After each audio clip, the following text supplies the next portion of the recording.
करना है कि सबसे पहले पीएच से आइडेंटिफाई करना है कि पीएच एसिडोसिस के फेवर में, एल्कोलोसिस के फेवर में।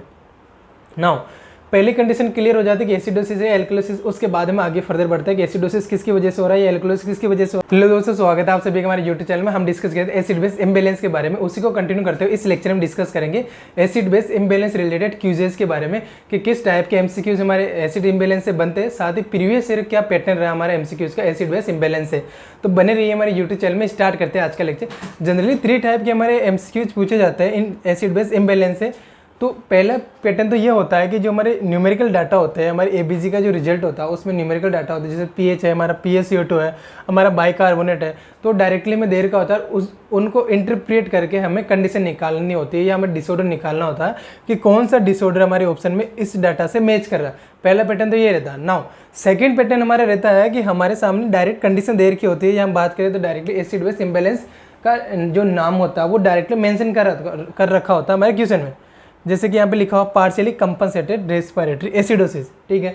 तो अब इससे कौन सा डाटा मैच कर रहा है वो हमें ऑप्शन में देखना है, और जो डाटा इससे मैच कर रहा है वो हमें टिक करके आगे बढ़ना है और क्वेश्चन को सोल्व करना है। तो सेकंड पैटर्न हमारा ये हो गया, जस्ट इसका अपोजिट। पहले में क्या है कि डाटा दे रखा है और हमें कंडीशन निकालना, सेकंड में कि कंडीशन दे रखा है हमें डाटा के थ्रू उसको आइडेंटिफाई करना। 2 क्वेश्चन तो हमारे ये सामने इस प्रकार के होते हैं। थर्ड पैटर्न रहता है हमारे सामने डायरेक्टली कोजेस से रिलेटेड कि एसिडोसिस, या हम बात करें रेस्पिरेटरी एसिडोसिस या मेटाबॉलिक एसिडोसिस, हमारा रेस्पिरेटरी एल्कोलोसिस और मेटाबॉलिक एल्कोलोसिस, तो उनके डायरेक्ट कोज क्या बनते हैं, तो उन कोज के आधार पे क्वेश्चन पूछा जाता है। तो कोजेस को क्लियर करने के लिए आप हमारे यूट्यूब सोर्स ज्वाइन कर सकते हैं, जहाँ पे हम डायरेक्टली कोजेस के बारे में डिस्कस करते हैं। तो 3 टाइप के एमसीक्यू पैटर्न हमारे एसिड बेस इम्बैलेंस से रहता है। तो नाउ डिस्कस करते हैं कि पहला क्वेश्चन हम किस प्रकार से एक इजी वे में सोल्व कर सकते हैं। तो पहला क्वेश्चन क्या बोल रहा है कि एक client arterial blood gas result indicates following pH is 7.12, PaCO2 is 90 mm of Hg and bicarbonate is 22 milliequivalent per liter.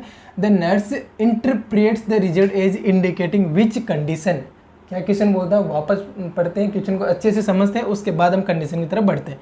तो एक क्लाइंट है जिसका आर्टेरियल ब्लड गैस का रिजल्ट हमें क्या इंडिकेशन दे रहा है, कि दे रहा है हमारे इंडिकेशन कि उसका pH 7.12 है, PaCO2 उसका 90 mm of Hg है एंड बाइकार्बोनेट 22 मिली इक्वलेंट है किसका, इस पेशेंट का, जो कि हम आर्टेरियल ब्लड गैस एनालिसिस के थ्रू पता चल रहा है। तो इस डाटा को इंडिकेट करते हुए या इस डाटा को इंटरप्रेट करते हुए एक नर्स क्या असेस लगाएगी या क्या इंडिकेशन उसे मिलेगा कि ये डाटा कौन सी कंडीशन से मैच कर रहा है, कि उसे समझ में आ गया। तो कौन सी कंडीशन है, मैंने आपको सबसे आसान तरीका बताया हमारे acid base imbalance disorder identify करना कि सबसे पहले पीएच से आइडेंटिफाई करना है कि पीएच एसिडोसिस के फेवर में, एल्कोलोसिस के फेवर में। नाउ पहली कंडीशन क्लियर हो जाती है कि एसिडोसिस है एल्कोलोसिस, उसके बाद में आगे फर्दर बढ़ता है कि एसिडोसिस किसकी वजह से हो रहा है या एल्कोलोसिस किसकी वजह से हो रहा है, रेस्पिरेटरी कंपोनेंट इन्वॉल्व है या हमारा मेटाबॉलिक कंपोनेंट इन्वॉल्व है। उसके बाद में फर्दर हम आगे बढ़ते हैं कि कंपनसेटरी है और अनकंपनसेटरी, ठीक है। तो स्टेप बाय स्टेप बढ़ते हैं और क्वेश्चन को हम सोल्व करते हैं। तो पहले हमें देखना है कि पीएच यहाँ पे किसके फेवर में, पीएच हमारी 7.12 है। दैट मीन्स क्या है कि ये किसके फेवर में, एसिडोसिस के फेवर में, क्योंकि हमारी पीएच क्या रहती है नॉर्मल 7.35 टू 7.45, और 7.35 से नीचे जब पीएच रहती है, हम बात करें लेस देन 7.35 होती है, तो वो कंडीशन क्या हमारी बॉडी में क्या कोच करती है, एसिडीमिया, या हम बात करें एसिडोसिस कोच करती है।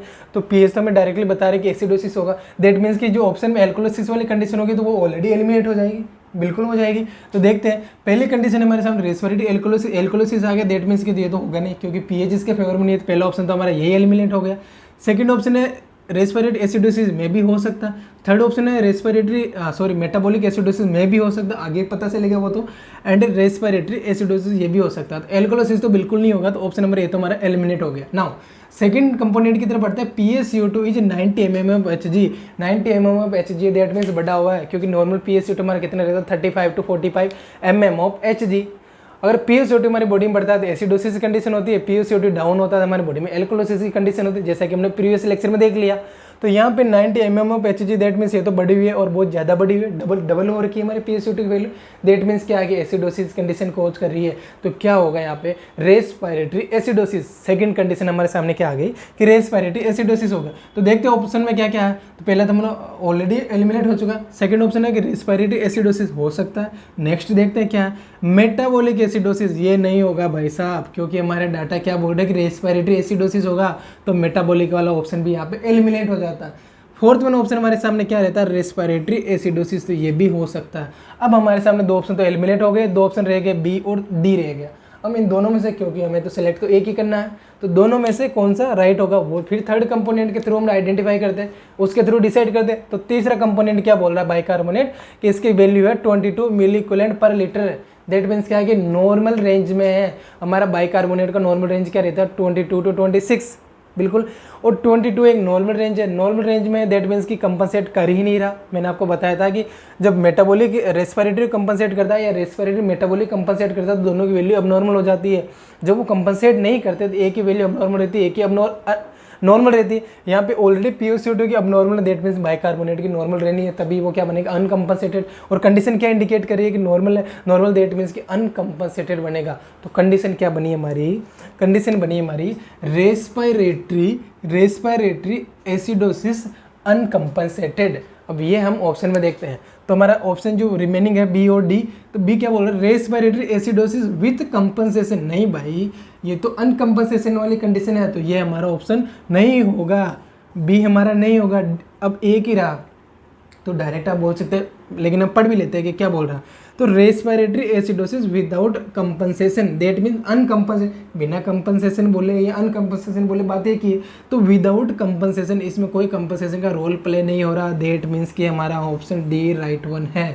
क्यों है, प्रूफ आपके सामने लिखा हुआ है, क्योंकि ये अनकम्पनसेटरी एसिड बेस इम्बेलेंस है। और अनकम्पनसेटरी एसिड बेस इम्बेलेंस का एक नियम होता है कि वहाँ पे पीएच अब नॉर्मल रहती है, और हमारा जो एक कंपोनेंट PaCO2 और दूसरा SCO3 का, तो एक की वैल्यू नॉर्मल होती है, दूसरे की वैल्यू अब नॉर्मल होती है। अगर दूसरे की वैल्यू अब नॉर्मल है तो पहले की वैल्यू हमारी क्या रहेगी, नॉर्मल रहेगी। ये वहाँ पे नियम होता है, तो ये नियम यहाँ पे पूरी तरह से फॉलो हो रहा है, कंडीशन हमने आइडेंटिफाई कर ली। तो इस प्रकार आपको ईजी वे में सोल्व करना। देखो यहाँ पे हम टाइम ले रहे हैं अच्छे से समझाने के लिए, क्योंकि अभी हम जस्ट समझना चाह रहे। एग्जाम में इतना टाइम नहीं होता, एग्जाम में जस्ट 1 मिनट फॉर 1 क्वेश्चन होता है ना। और अगर इतने सारे कंसेप्ट आपके माइंड में क्लियर रहता है, विद इन 30 सेकंड और 40 सेकंड में वो क्वेश्चन सोल्व करके आगे बढ़ सकते हैं, ठीक है। तो कंसेप्ट बिल्कुल क्लियर रखना, कहाँ से सोल्व करना, पहले पीएच के थ्रू सोल्व करना, उसके बाद यहाँ से सोल्व नहीं हो रहा तो आपको PaCO2 की तरफ बढ़ना, वहाँ से सोल्व नहीं हो रहा था फिर आपको बाइकार्बोनेट की तरफ बढ़ना, मतलब नेक्स्ट कंपोनेंट की तरफ आपको बढ़ते रहना और एक क्वेश्चन को सोल्व करने का। तो पहला क्वेश्चन तो आपका क्लियर है। नाउ सेकंड पैटर्न की तरफ हम बढ़ते हैं।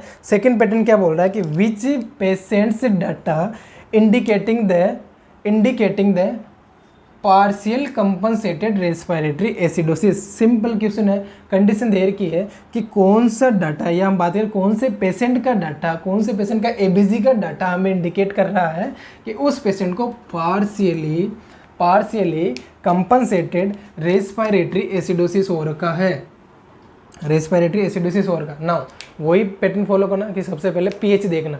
अब कंडीशन क्या है, एसिडोसिस की है, तो जिस भी डाटा की पीएच लेस देन 7.35 होगी, दैट मीन्स वो एसिडोसिस है, क्योंकि हमारी कंडीशन एसिडोसिस है। तो पहले ये अप्लाई करते हैं, पीएच वाला फॉर्मूला अप्लाई करते हैं, एसिडोसिस निकालते हैं। तो पहला पीएच हमारा क्या है 7.35, तो 7.35 है, नॉर्मल रेंज में है, ना तो एसिडोसिस है ना एल्कोलोसिस है, तो ये तो हमारा एलिमिनेशन नहीं होगा, मतलब एलिमिनेट हो जाएगा, बिल्कुल हो जाएगा, क्योंकि हमें एसिडोसिस आइडेंटिफाई करना और ये नॉर्मल रेंज में, ठीक है। जो एसिडोसिस होगा वही तो करेक्ट वन होगा, ये तो नॉर्मल रेंज में, दैट मीन्स कि हमारा आंसर नहीं हो सकता, तो यहीं से एलिमिनेट कर दे, तो ये एलिमिनेट हो गया हमारा पहला ऑप्शन, क्लियर कट करते हैं। सेकंड हमारा है कि पीएच 7.23 है, पीएच 7.23 है, दैट मीन्स कि वो लेस देन 7.35 है, एसिडोसिस की तरफ जा रहा है, तो मे भी ये हो सकता। अभी हमारे पास ऑप्शन और है तो उनको भी देखना पड़ेगा। तो हमारा सी ऑप्शन क्या बोल रहा है कि पीएच हमारी 7.49 है, जबकि हमारी पीएच 7.49 है, दैट मीन्स कि वो तो एल्कोलोसिस की तरफ है, मोर देन 7.45 है एल्कोलोसिस, जबकि कंडीशन क्या बता रही है यहाँ तो एसिडोसिस हो रहा, तो एल्कोलोसिस वाला हमारा आंसर तो कभी नहीं हो सकता, दैट मीन्स C1 भी यहाँ से निकल गया, तो C1 भी हमारा राइट वन नहीं होगा, क्लियर है। नेक्स्ट ऑप्शन हमारे सामने डी है कि पीएच यहाँ पे 7.30 है, 30 है, एसिडोसिस की तरफ जा रहा है, लेस देन 7.35 है भैया, इसलिए ये कहाँ जा रहा है हमारा एसिडोसिस की तरफ, तो ये हो सकता। तो अब हमारे सामने क्या रहेगा, दो ऑप्शन रह गए, 2 एलिमिनेट हो गए। अब नेक्स्ट देखते हैं कि नेक्स्ट हमारा कंडीशन क्या बोल रहा है कि वो है रेस्पिरेटरी एसिडोसिस, ठीक है, रेस्पिरेटरी एसिडोसिस है। तो रेस्पिरेटरी एसिडोसिस इन दोनों में से कौन सा इंडिकेट कर रहा है, तो PaCO2 53 है, बढ़ा हुआ है 45 से ज़्यादा, तो ये इंडिकेट कर रहा है कि रेस्पिरेटरी एसिडोसिस है। लेकिन अभी इसको राइट नहीं करेंगे क्योंकि हमारे पास एक और ऑप्शन है, उसको भी देख लेते हैं। तो ये ऑप्शन क्या बोल रहा है कि यहाँ पे PaCO2 बता रहा है 50 है भाई साहब, ये भी बढ़ा हुआ है। दैट मीन्स कि दोनों कंडीशन क्या बता रहा है, रेस्पिरेटरी एसिडोसिस दोनों कंडीशन बता रही है। तो अभी तक हमारा डाउट क्लियर नहीं हुआ, ये हमारा एक आंसर नहीं आया क्योंकि दोनों आंसर बन रहे हैं। नेक्स्ट कंडीशन की तरफ बढ़ते हैं कि कौन सी कंडीशन पार्शियली कंपनसेट कर रही है, मतलब कंपनसेशन वाला मैकेनिज्म कौन सी एसिड बेस बैलेंस में फॉलो हो रहा है, तो वो देखते हैं। तो कंपनसेटरी मैकेनिज्म आ जाए तो वहाँ पे कि तीसरी वैल्यू भी अब नॉर्मल रहेगी, ये नियम आपको याद रखना। यहाँ पे SCO3 की वैल्यू क्या है 28, दैट मीन्स क्या है कि अब नॉर्मल है, ठीक है। ये देखने से पहले हम डी ऑप्शन देखते हैं। तो SCO3 की वैल्यू यहाँ पे क्या है 23 है, तो 22 टू 26 के बीच में है, दैट मीन्स क्या है कि ये नॉर्मल है, तो ये कंपनसेशन करने ही नहीं गया, ये इसकी हेल्प करने ही नहीं गया, तो ये क्या अनकम्पनसेटरी है। जबकि हमारा क्वेश्चन तो क्या बोला कि पार्शियली कंपनसेटरी कंडीशन निकालनी है हमें रेस्पिरेटरी एसिडोसिस वाली, तो ये तो इंडिकेट नहीं कर रहा, ये तो क्या इंडिकेट कर रहा है हमारा रेस्पिरेटरी एसिडोसिस अनकम्पनसेटेड। कंडीशन क्या नहीं है हमारे सामने, पार्शियली कंपनसेटेड। तो ये ऑप्शन क्या इंडिकेट कर रहा है हमारा एसिडोसिस है, रेस्पिरेटरी की वजह से है। SCO3 भी अब नॉर्मल होगा, दैट मीन्स क्या है कि इसने कंपनसेट करने की कोशिश की बट पूरी तरीके से नहीं कर पाया। पूरी तरीके से कर पाता तो pH नॉर्मल हो जाती, जैसे कि हमने प्रीवियस लेक्चर में देख लिया। तो यहाँ पे क्या कंडीशन बनी हमारी कि एसिडोसिस है रेस्पिरेटरी कंडीशन की वजह से, और क्या कर रहा है पार्शियली कंपनसेट कर रहा है। दैट मीन्स क्या हो गया, partially respiratory acidosis, partially compensatory respiratory acidosis. तो ये हमारा आंसर क्या होगा यहाँ पे B1 इज करेक्ट वन होगा हमारा, ठीक है। तो सेकंड पैटर्न इस प्रकार का होता है कि आपके सामने कंडीशन दे रखी है और कंडीशन के आधार पे आपको डाटा मैच करना और करेक्ट आंसर की तरफ बढ़ना। तो यहाँ पे भी सेम वही पैटर्न फॉलो करना है कि पहले pH की तरफ जाना, एसिडोसिस की तरफ जाना, फिर एसिडोसिस कौन सा है, रेस्पिरेटरी है या मेटाबॉलिक है, तो रेस्पिरेटरी का कंपोनेंट देखना, मेटाबॉलिक है तो मेटाबॉलिक का कंपोनेंट देखना, फिर उसके बाद में देखना कि कंपनसेटेड है या अनकम्पनसेटेड है, क्लियर करते रहना और ऑप्शन को एलिमिनेट करके रहना। अगर आप इतने कंसेप्ट के साथ और इस प्रकार अगर MCQ सोल्व करते हैं तो आपका एक भी एसिड बेस इम्बेलेंस का क्वेश्चन गलत नहीं होगा एग्जाम में, इतना मैं श्योरिटी के साथ बोल सकता हूँ। बाकी इसी प्रकार के क्विजेस देखने के लिए बने रहिए हमारे यूट्यूब चैनल में। Thank you so much.